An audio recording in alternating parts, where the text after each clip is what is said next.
What's up, you guys? Welcome back to my channel, Real Talk Recovery, where we talk about recovery from addiction and I share my life with you. My name's Nicole and I'm an addict. My sobriety date is July 13th of 2015. And tonight, you guys, we're going to have a special guest on. We're having Miss Kayla Lewis. That's right, Kayla's coming on and she has a channel herself. Her channel is called Street Life to Housewife. I will make sure that I link it in the comment section after we upload this video. So you guys please go over and subscribe to her channel. I came on about 8 minutes early, so we're just gonna wait for Miss Kayla to get here. I am so tired today, y'all.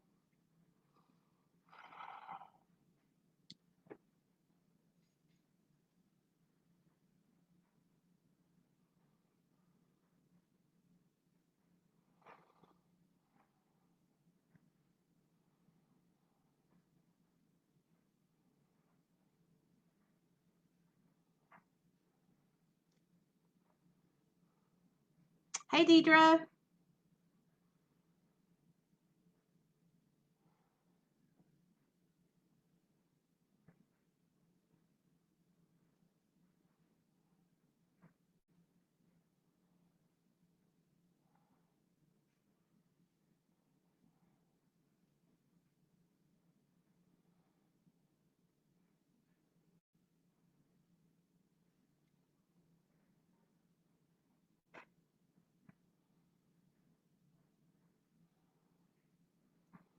Mm.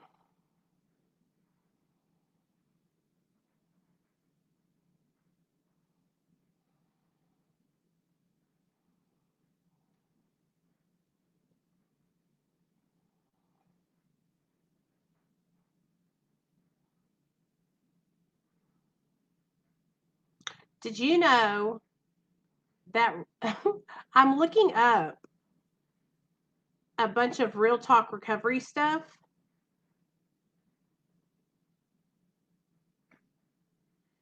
Um,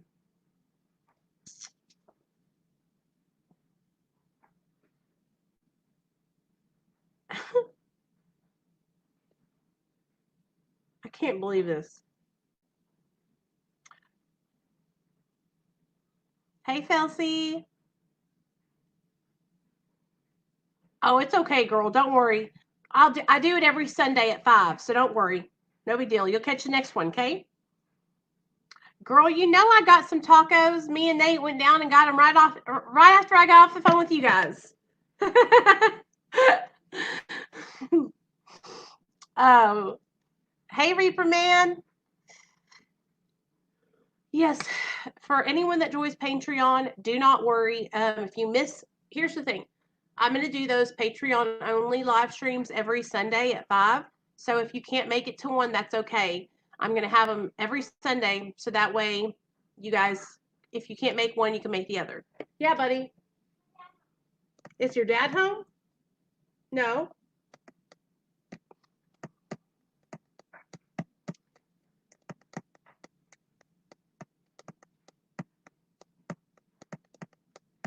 Sorry. We're waiting for Kayla to get here. That's why I'm just kind of like chilling out.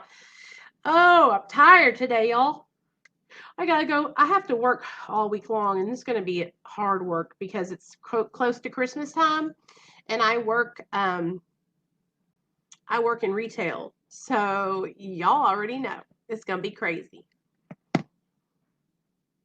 Hey, Nate. He has my phone, little stink pot. I hope I emailed the right email address. So what's going on with everybody? How's everybody doing tonight? Everybody having a good Sunday? Those tacos? I just got Taco Bell, so it wasn't like it was even really that good. Have you guys ever had an abscess on your mouth? Like an abscess on your gum? So let me tell you guys something that happened to me. I'm sober in my sobriety. The other day, I was picking my teeth with one of those sharp things, and I was picking it, and I jammed. I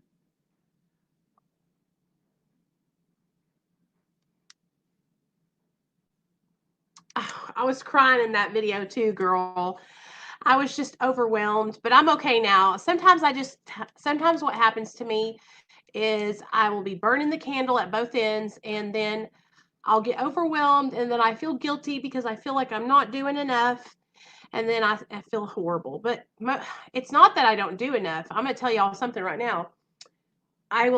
You can ask anybody on my channel.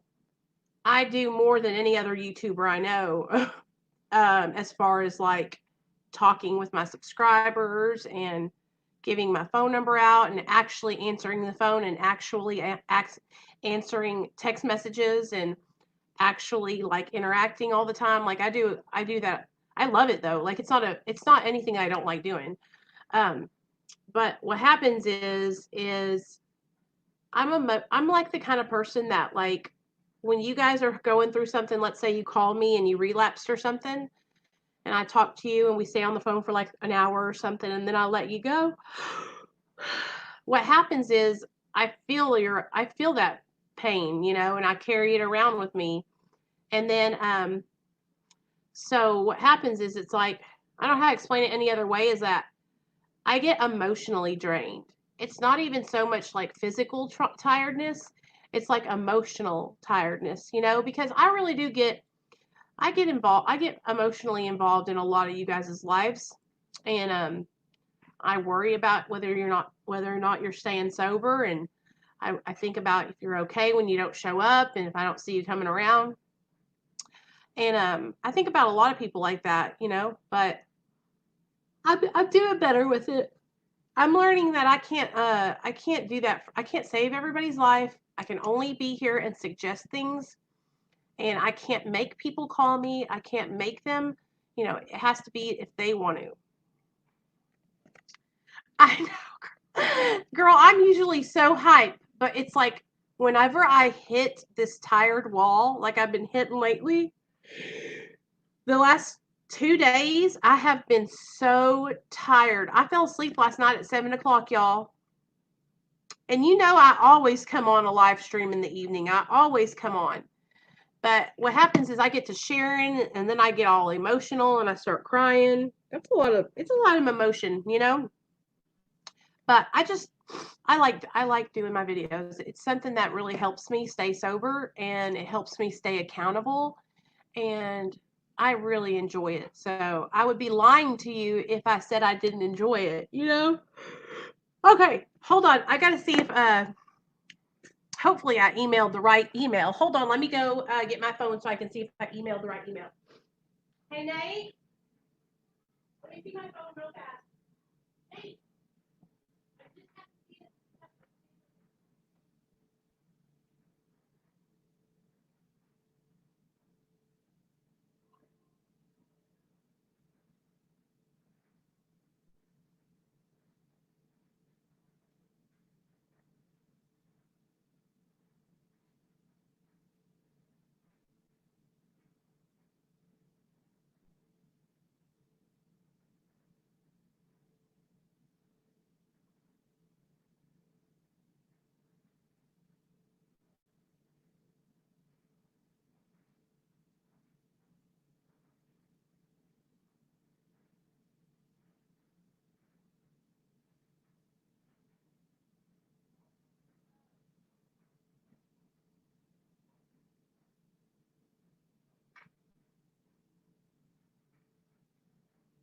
Okay.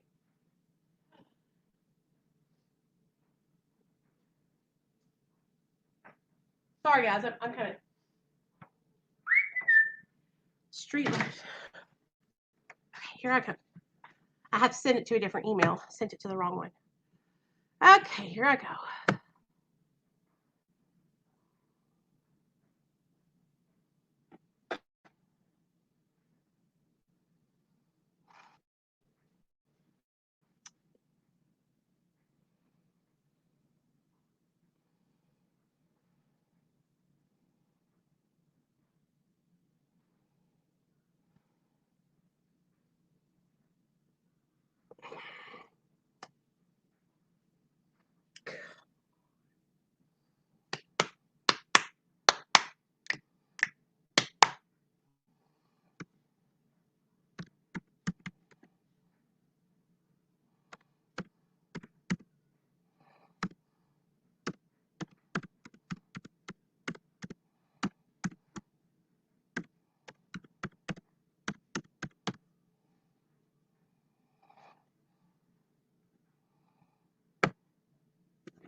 All right, you guys. I just sent Kayla the email, so she should be coming on in just a second. So let's get them thumbs up, everybody. Thanks, Great Dane. I see you in here. Hey, Great Dane, did you see the video I did earlier on how to quit drinking and using? I did that video for you.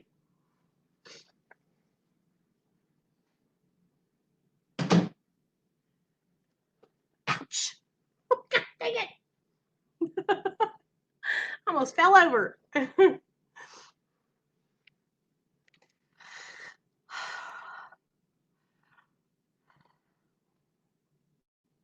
Oh yeah, Felcy, did you get the message I sent you to come into Hangouts?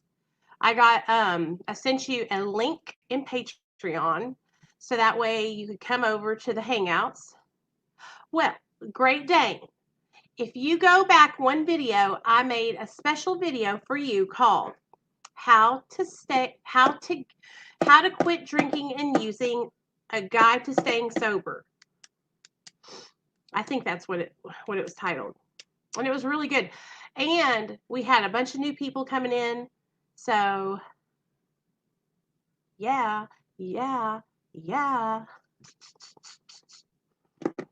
Oh, here's Kayla. I see you, girl. Hey, girl. I'm in the middle of making this little apple cider really quick, and I'm gonna sit down. Yeah, are we live? Hey.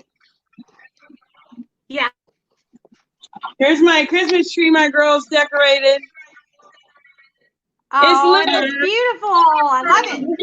It's beautiful. They wanted to put all the ornaments right over here. So, hey, it looks great. So tell me this. What are you doing today? What am I doing when? Today? Right now. I am making this apple cider, this sugar-free apple cider, and then about to sit down and do this with you. But today I've had my Eric, the girl's dad, his mom's in town from Indiana, and so they took the girls somewhere, and I got a little day off. I was able to pick up the house a little bit and just have some me time, you know? Yeah. That's always nice. Okay, listen, we're excited to hear about some of your old stories, because I remember when we talked on the phone earlier, you said you was going to tell us a story that you just remembered. Oh, which one was it? I wonder. Like a really crazy one about the bone. Oh, yep. I know what you're talking about. Are you going to tell that story? Sure. Which story? What are you going to tell? You got this is your live stream, so I'm going to let you take it. I'm listening. Okay. So, okay. I'm trying to get this dang camera to really sit here nicely for me. Okay, I hope it stays. Okay. Yeah. I'm gonna go back to, let's think. I guess it was. I'm going the wrong way. So this is in the beginning of 2017, and so 2016, Kaden was born, my youngest, my almost 4-year-old now. She was born in the beginning of 2016, and I ended up losing her to CPS about September. So, and I was using, and that's why I lost her. And so, you know, I know you probably know too, losing your kids or becoming CPS involved doesn't make addiction any easier. At least in my experience, it just got worse when my baby was taken. Yeah.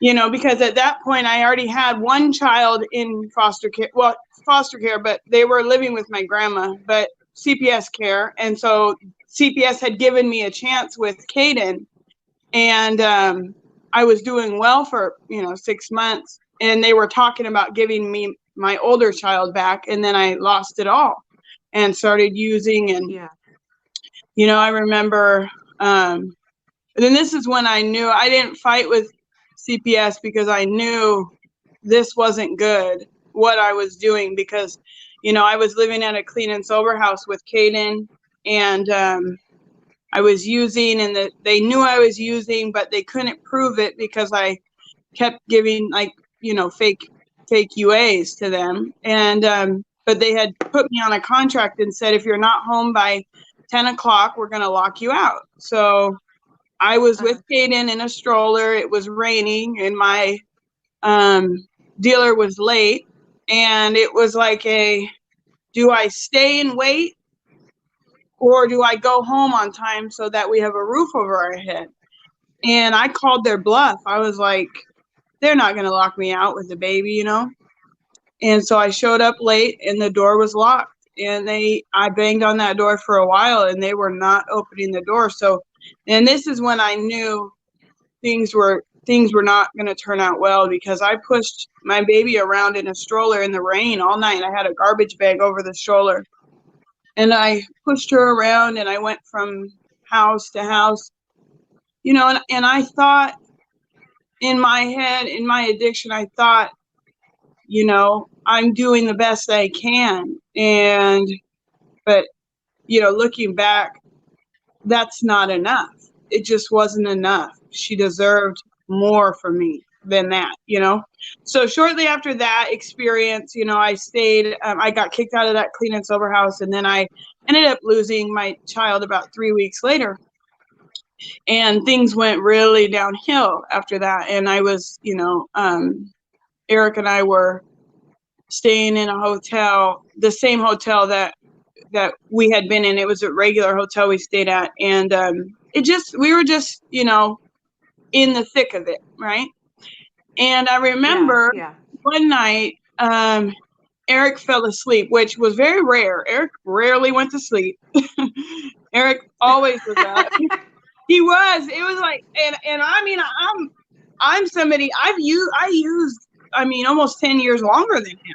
So it was just so crazy to me to watch him, and he never, if he slept, it was like these little cat naps, you know, he'd be sitting up and fall asleep like this and then wake up. So he fell asleep though, like he was in the bed asleep, and I was like, holy moly, you know, well, let me get high. He's asleep. I'm going to get high.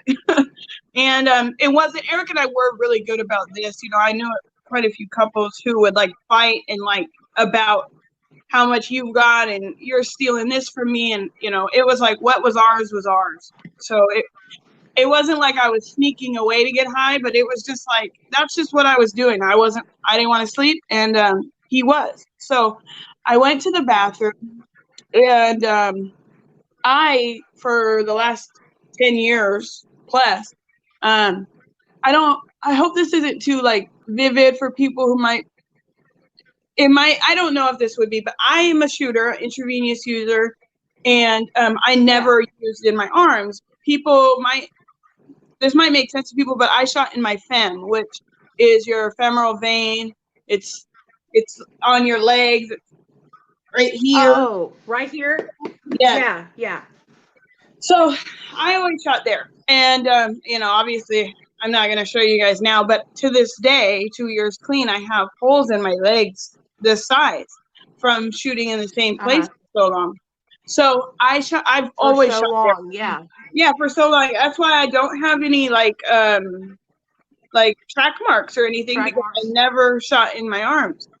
So I went to the bathroom and I sat on the toilet to do a shot. So I did that and was high, right? So I'm sitting on the toilet, do my shot, and I'm high. And I'm just sitting there, and I'm almost, I was too high. You know, I'm kind of coming in and out of consciousness, and I end up falling asleep on the toilet. I don't know if I don't think I overdosed. I've overdosed plenty of times. It wasn't like an overdose, but I was pretty high, and I fell asleep, right? So when I fall asleep, I sleep for a long time, and I end up waking up. And when I woke up, it was funny at the time, but it turned into a huge mess, because when I woke up, my butt was suctioned into the toilet, like I had sunk in, right? Yeah. Yes. And my knees were up high, and my bottom was almost touching the water. And so I was like, oh, I'm stuck. I'm like, Eric, babe, help me. So he comes in and helps me, and I'm like, so he pulls me out, right? And I'm like, my legs are asleep. My legs are asleep. I can't feel them at all. Like I can't walk. They're more asleep than I've ever felt in my life, right? So he carries me to the bed and we lay down and go to sleep. And it was funny, and that was it. And then I wake up in the morning and my legs are still asleep. And I'm like, why are my legs still asleep? Like, that was bad. Like, that must have been bad. I must have been sleeping there for hours if my legs are still asleep, you know? So that's when it started. And this was in the beginning of 2017. This was in like January. And from that point forward, I never walked again. I didn't walk. I was Eric had to carry, because when the numbness went away, I was in this severe pain in my hip area, right? Like pain that I have never felt before. And it was they weren't numb anymore. Eventually that numbness wore off and it wore into this pain. And it was in the back, and it was in my hips, it was in my lower back, it was all the way down my legs. Like I couldn't move. It was just a nightmare. And I kept Googling things and trying to figure out, because you know as well as I do that not being able to move is pretty hindering to your addiction. Like I can't get out. Oh yeah.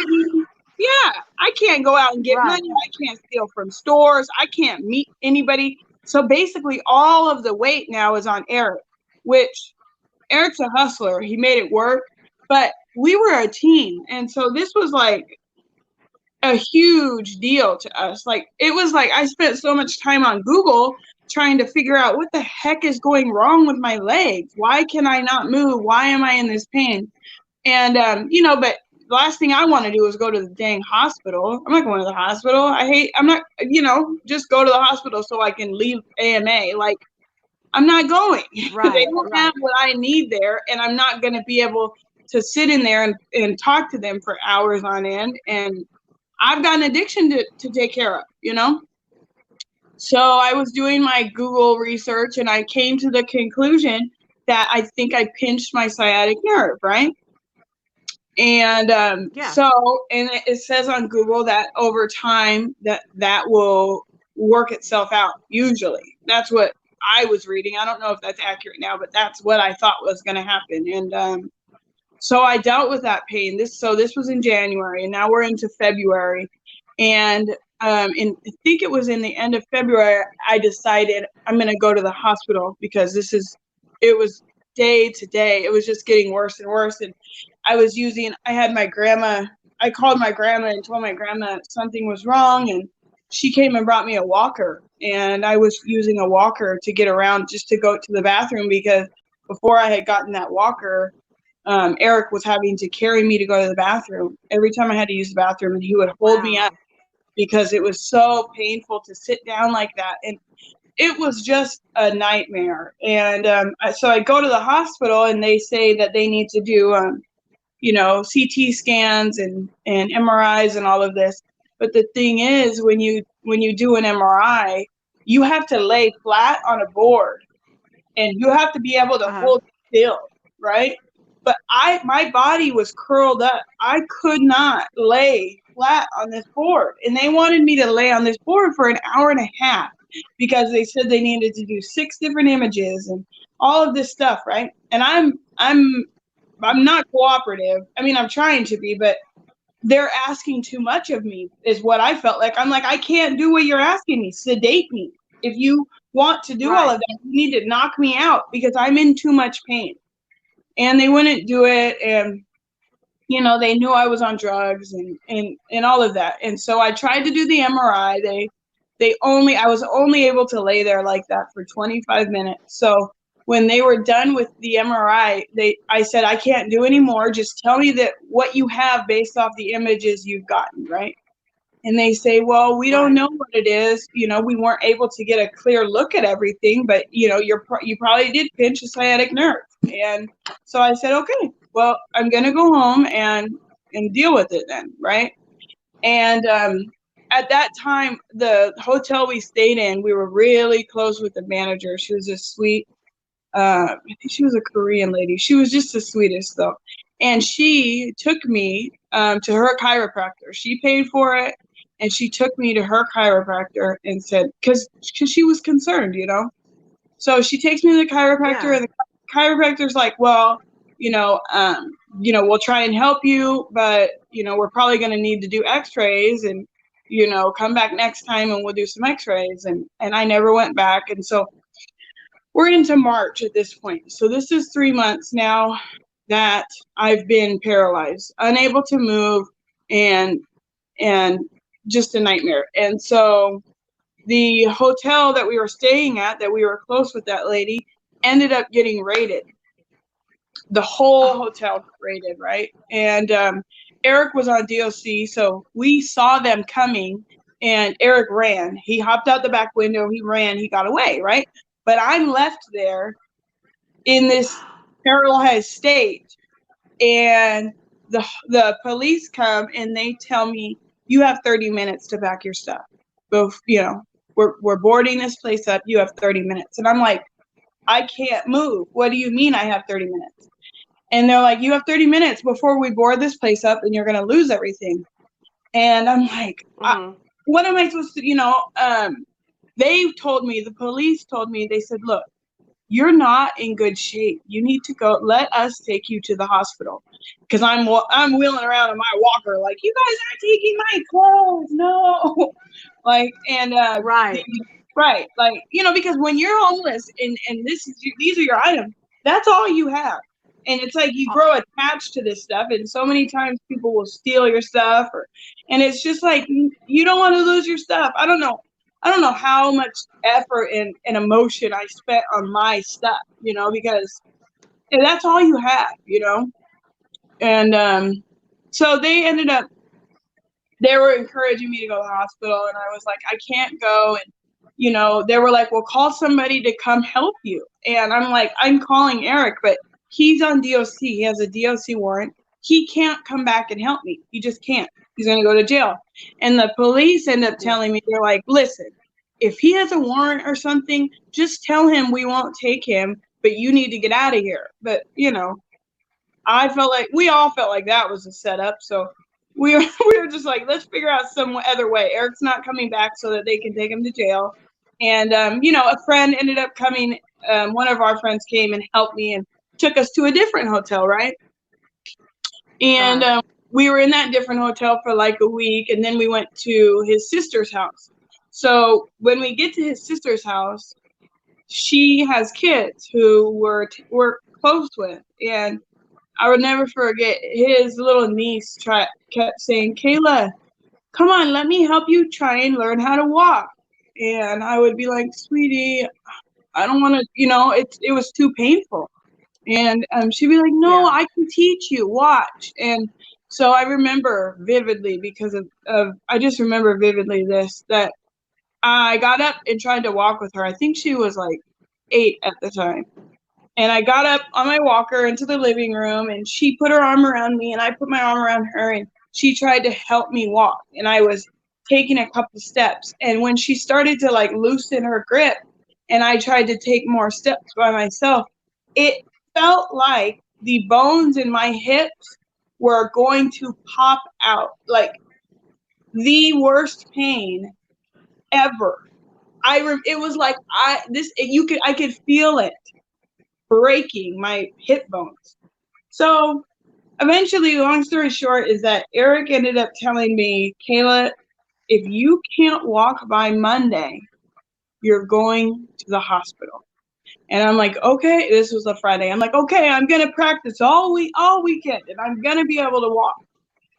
And like Monday came and I couldn't walk still. Nothing was getting any better. And so I was like, okay, I'm going. And something inside of me knew that something was really wrong. Something was really wrong. And it was not just a sciatic nerve. And so we go to the hospital, and when we get to the hospital and the doctors, I didn't even make it to the ER through the ER process. It was like right when they took my blood, they rushed me back and, started hooking me up to all of these things. And, I ended up falling asleep. It was there was so much going on.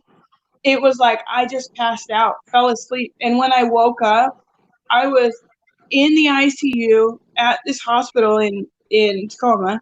And I was in their ICU, and I woke up, and my mom, my grandma, everybody, my mom and grandma were there. And I was like, what is going on? And they were like, Kayla, you're going to die. And I'm like, no, I'm not. What is going on? And they're like, Kayla, do you want to die? And I'm just like, just tell me what's going on, And the doctor ends up coming in and tells me that I have a bone infection that is in my pelvis and my hip, and it's called osteomyelitis. And so I had internal abscesses, right? That never you couldn't see them, and they were there. The doctor said that there were 6 of them inside of my pelvis.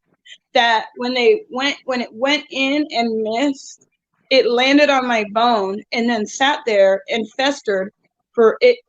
They didn't know how long it had been in there, but with the size of it, they said it could have been in there for over a year, just festering on my bone and eating away at my bone. And it was in my sacroiliac joint, which is like the joint that locks into your pelvis, where your leg and your pelvis meet. In there, it was in sacroiliac muscle is where that was.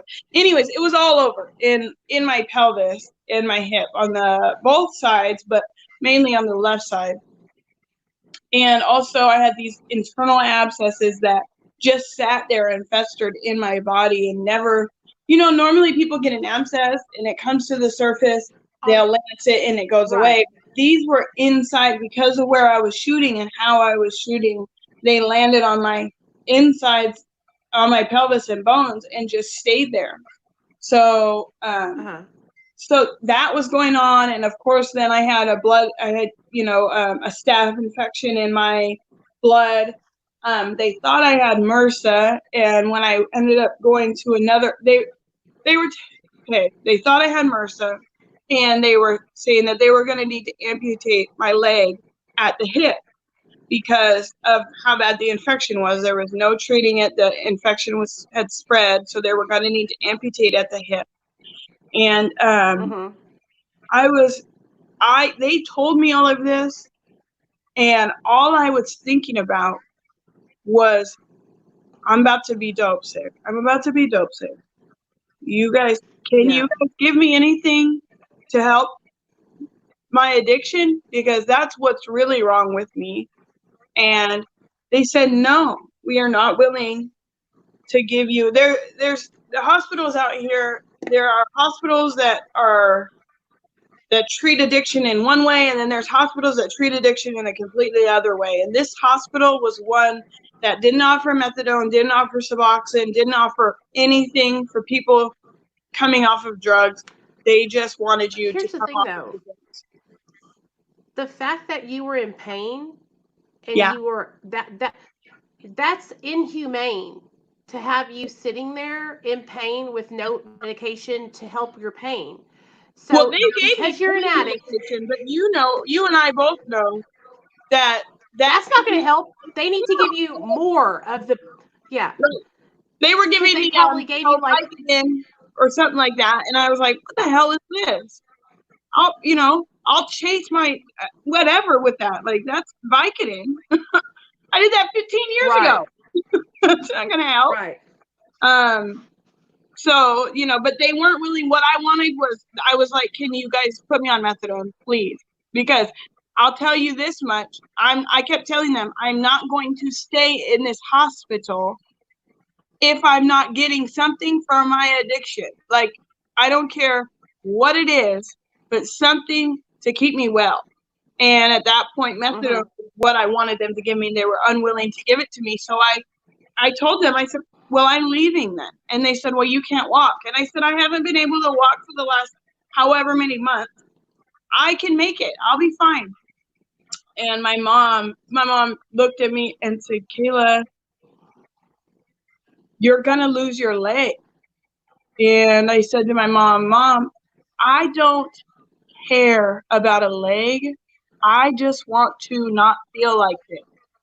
This is what I don't want to feel like. They can have my leg. I don't need a leg. I need to not feel like this. And my mom got up and walked out. She was she started crying and walked out. She was devastated. It took a long time for it took a while for that was something that I know that hurt my mom a lot. Just that I was in that state, and I promise you, I was willing to give them my leg to feel better than I did. You know, it was like, oh, I've got another leg. I'm all right. But this feeling that I'm feeling right now, this is the feeling I run from. This is the feeling I get high over. I don't like to feel my feelings and everything. I have all this guilt, shame, embarrassment, just everything going on that I had zero coping skills for. It was life or death for me to get high. And so I told them I wanted to leave, and Eric was like, well, Eric left. Eric was like, I'm not helping you leave, Kayla. I'm out of here. I'm not going to help you kill yourself, because then we knew it was severe, and they were talking about all of this stuff. I might not make it from this infection. It spread into my body, Why was it doing that? Like, why was the infection spreading? Uh-oh, you're frozen. I can't hear you. Uh-oh. I can't hear you. I hope that's not my phone.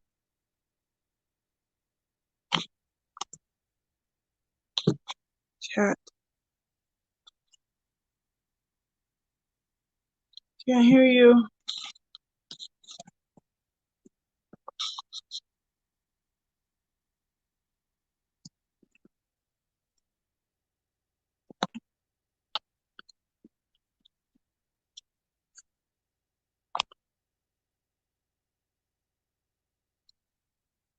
Can't hear you.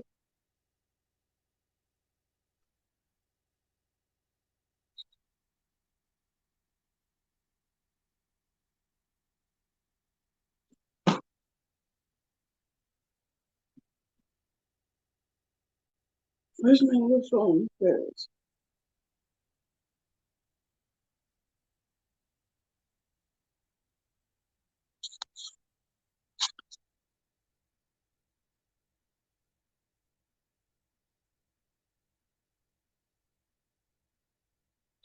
Oh, can you guys still hear me? I just saw the chat. I can't hear her.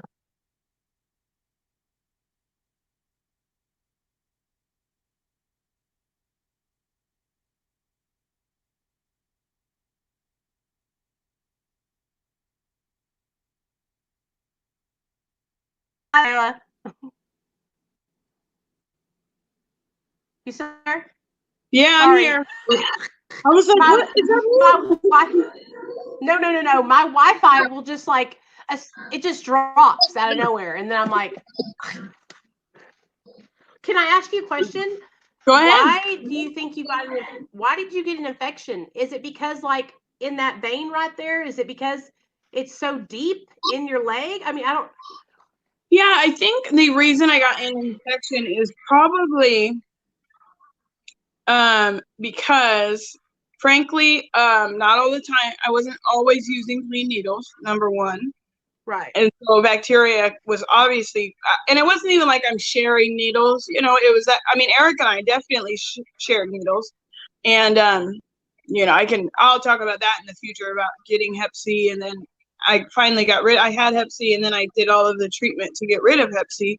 But it was using dirty needles, and then it was in your femoral vein, you don't, in the beginning of when I was using in my fem, I didn't use regular needles like normal people did. I used 1.5 inch long, 3 milliliter needles that were huge because because that vein is so, it starts out at the surface, but all veins, if you start damaging them or start using them regularly, they'll recede and they'll go deeper and deeper and deeper. And that's why people will have a vein that they use all the time, and then one day it's just gone. And it's not that it's just gone and it dissolved or evaporated, it's that it's gone deeper and it's running away from you. It's your body's like natural way to protect itself. It's trying to hide that vein from you because it's poisoning that vein. So I would use the longer needle so that I could reach it. And then eventually because those larger needles were doing so much damage, and I almost severed that vein, because slowly, if you poke, eventually it's going to cut it in half, and then I could bleed out and die. And I had already had that problem before, where my leg had gone numb a couple years before, and it was numb for a month, just one leg. So I went back to the regular size needles, and I would just push them in really hard so I just had a lot going on down there that in that vein. And I think that from dirty needles to unhealthy life, unhealthy everything, and then missing. Oh no, I lost her again. Oh no. Yeah, it hurts to think about. Yes, it did hurt. I am really lucky to be here. I don't know if you guys can hear me, but I'm just going to respond to some of your guys' comments. I am lucky to be here, though. I do agree with that. Shooting in the femoral artery can cause major infections. Yeah. And it's actually the femoral vein. There's a femoral vein, artery, and nerve, and they're all three together. And actually it's 3 femoral vein, artery, nerve, and they're all together touching, and they actually spiral throughout your body. And so you can hit your vein and then go back to the same spot, and if you move over a 0.5 millimeter, you can hit the artery or the nerve. And yeah, and it's just it's the most dangerous spot to use. And so, okay, it says, so did you start out shooting in that leg with big needles? Yes, I did. Oh, there you are. I was just responding to comments while you were gone. Good, I was like, thank goodness.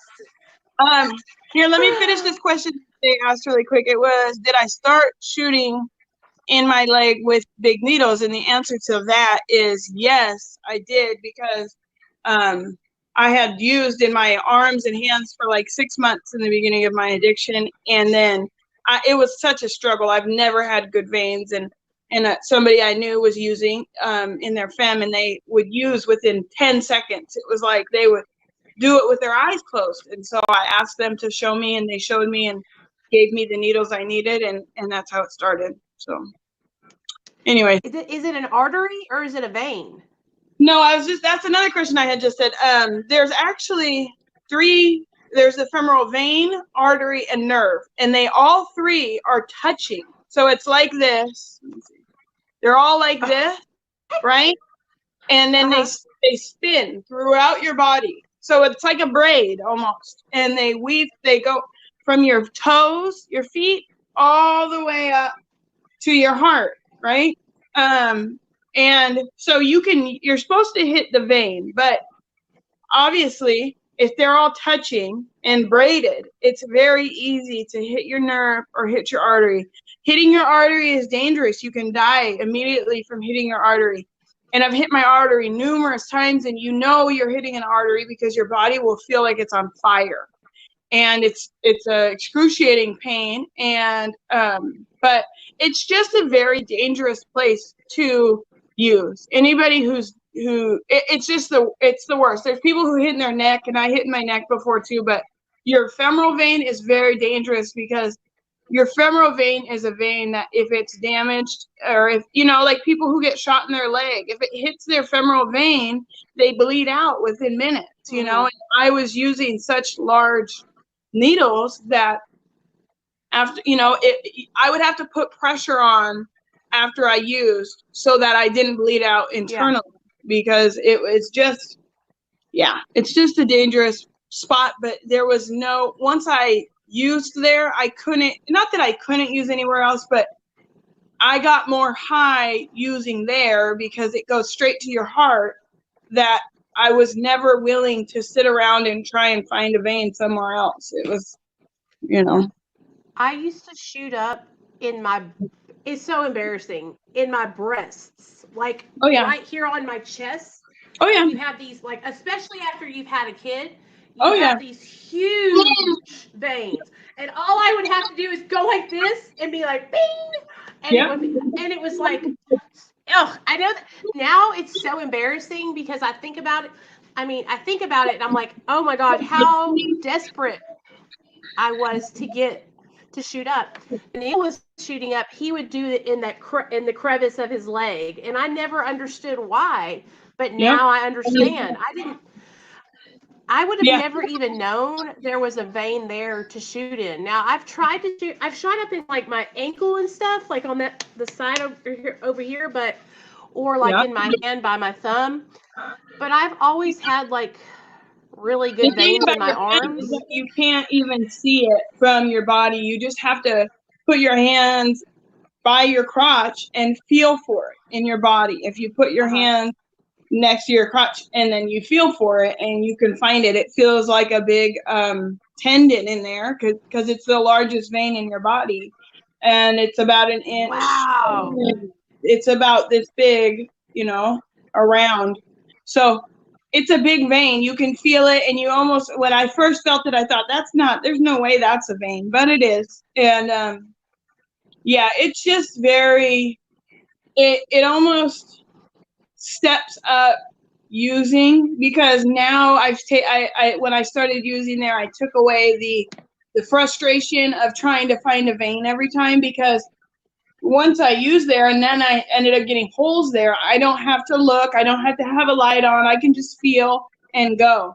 But I still have these holes, like when I take my kids to the water park or those little sprinkler things, and I try and wear a bathing suit, I have to wear shorts because I have these holes you can see in my legs, and they're just, it just sucks, because I thought hopefully these will go away one day, but 2 years later, they're not. They almost look worse for some reason, because they've just settled in now, and there's no explaining it, to anybody, because I don't know, but I'm grateful to be, like somebody said in the chat, like, I'm grateful to be alive and grateful to be sober and just blessed. Somebody in one of my meetings here, I'll tell you guys a cute one. Somebody in the meeting I go to, she, when you fill out the thing and you say your name and your birthday and all that, she always writes on there, blessed mess. Like, she's a blessed mess. And I was like, that is funny. I think that's cute. Blessed mess. Yes, but we are, look at me, we are a mess, and we are blessed. Too blessed to be stressed. Right. All of that. So anyways, the outcome of what happened with me too is that the doctor that was at that hospital that I was at saw that I, number one, probably wasn't going to stay, probably was going to die, and that I needed to go to a bigger, more, I want to say more, the hospital I was at was very conservative, and I needed to go to a more like liberal-based hospital that would understand addiction the way that I needed it to be understood. So he told my family that they should let me sign out against medical advice, AMA, and take me straight up to the hospital in Seattle. It's the biggest hospital out here. It's the best hospital out here.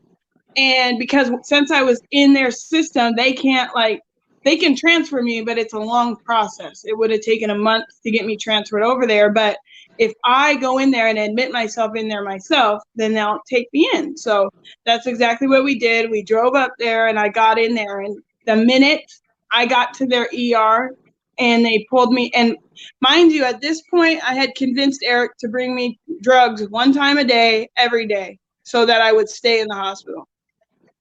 So the minute I got there to their ER and they said, so wait, I brought them all my paperwork and they said, so wait, you have all of this going on and you're in addiction? And I said, yeah. And the hospital I've been at won't treat me. And they said, well, oh, okay. And they came back with 50 milligrams of methadone. Like, it was no questions asked. They put me on methadone. They said, we're going to treat your addiction first, and then we're going to treat everything else. Because if we don't treat your addiction, none of this is going to work out. Nothing's going to work out if your addiction is not at least, quieted down in your mind, because that's all I could think about in my head. I couldn't even think about healing from anything else because my addiction was screaming at me to leave the hospital, go get high, get rid of this feeling. Like, it was just a nightmare. So when I got there, they gave me the methadone, and for the first time, I started feeling sober again, right? And in the past, methadone had never worked for me, but while I was in the hospital, being on methadone was a huge blessing because I was able to just heal, right? And so then when I got there, they did a bunch more testing and they found out that the MRSA they thought I had, which is usually the structure of MRSA is MRSA. Whatever, I used to know what that stood for, but I can't anymore. And what I ended up having was, instead of MRSA, I had MSSA. So it was like one molecule off from MRSA, but because of that, they were able to save my leg. I didn't have to lose my leg anymore. Thank God. Yeah, so that was the first big victory that we had. So then that happened, and then they put a PICC line in, right? Which, for me, and knowing all about using and needles, and they put a PICC line in, which was just a easy access vein for me. So then I struggled with trying to stay sober in the hospital, and I would stay sober in the hospital because I would convince Eric to bring me drugs. So Eric stopped coming to the hospital, which turned into a huge resentment that I had to work through with him, because I kept thinking, like, how could you not come to the hospital when I'm in the hospital? And like, I just wanted him to be there. But at the same sense, I wanted him to bring me drugs too. And he did not want to keep bringing me drugs, not because he wanted all the drugs to himself, which is what I thought at the time, but because I'm dying in the hospital and he knows by bringing me these drugs, it's just making it worse, So that was a huge thing we had to work through, and I'm so glad that we did, because I can understand now why he wasn't coming to visit me in the hospital. And I'm sure, because Eric loves me and he doesn't want to say no to me about anything. He'll say yes. If I ask him for anything, he'll say yes. He loves me, and it's hard to say no. He had a hard time saying no to me, but it was probably conflicting for him to be able to show love and support and not do damage at the same time. So anyways, so I stayed in the hospital it was March until June. And then they were having me go to respite care, which is like you're across the street from the hospital, you can leave during the day and you come home at night, and you're still on an IV PICC line. So they still are giving you your medication, but you're more free. And I had done physical therapy in there and started learning how to walk again. And I was walking with a walker, but I was walking instead of before I was like moving around with a walker. Now I was able to walk and I was getting it back. I had a bad limb, but I was getting it back. So the day before I was going to respite care, Eric came up there and brought drugs and brought meth is what he brought. And because I was on methadone. And